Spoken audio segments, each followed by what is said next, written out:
嚟到日本嘅朋友仔呢，去到東京玩呢，去近郊有邊幾個地方好玩呢？等我呢同大家分享下呢，今日我哋嚟呢個地方就係叫做鎌倉啦。適逢呢熱海呢有第一個呢夏季嘅煙花節，所以呢我哋呢今日呢出發鎌倉，跟住夜晚呢再搭車呢去熱海睇煙花。因為擔心呢有好多人啊，所以呢今次我哋 join 咗一日嘅 local tour。10點鐘到呢，就喺呢東京呢嘅車站出發，乘坐呢旅遊巴呢直接去到鎌倉。從車長嘅呢個角度出發呢，去睇鎌倉呢，係咪呢有一種似曾相識嘅感覺呢？我相信大家呢上網一定呢睇過呢個打卡嘅熱點啊！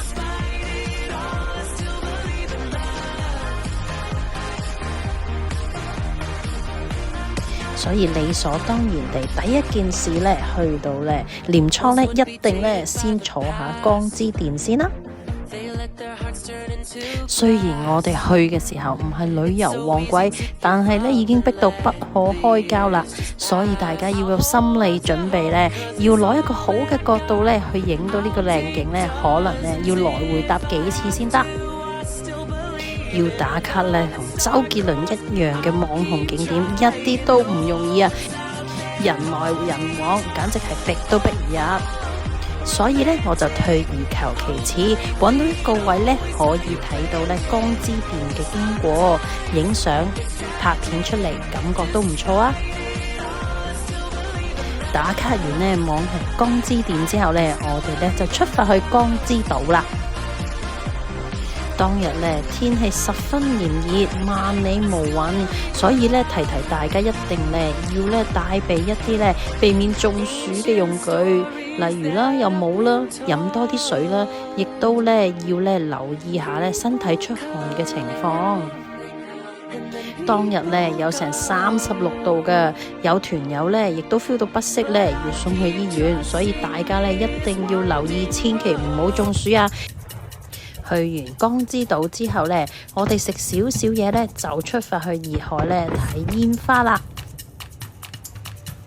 位於靜岡縣嘅熱海呢，海上嘅花火大會呢，大概每年都會舉行10場或者以上嘅，而我哋呢一場呢，就係第一場啦。喺欣賞煙花嘅同時呢，等我同大家呢分享一下呢熱海海上煙火大會嘅歷史啦。熱海呢海上煙花大會呢係始於呢1952年，至今呢已經有70幾年歷史噶啦。喺1949年8月31號呢，熱海市呢遭颱風海蒂嘅重創，巨浪沖走咗沿岸140多棟房屋。而下一年呢，熱海車站呢亦都遭遇一場呢連續10日嘅火災，摧毀咗呢市中心大概979座房屋。為咗紀念居民重建家園嘅努力同埋熱海市嘅浴火重生呢，所以喺1952年起呢就舉辦咗首場熱海海上煙火大會啦。而呢項傳統呢一直呢傳流至今。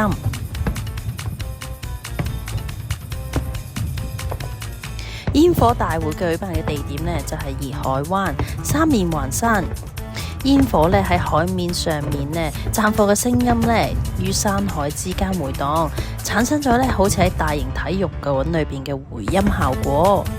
有咁得天獨厚嘅地理條件，熱海嘅花火呢被稱之為呢日本第一煙火嘅會場。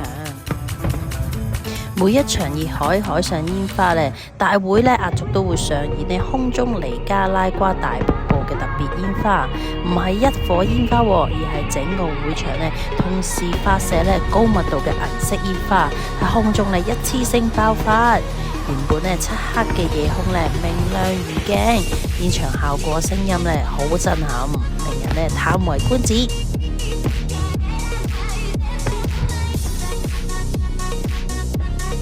如果大家呢都有興趣呢，下年呢去熱海呢睇煙花，就可以留意翻呢官網呢煙花嘅發放時間啦。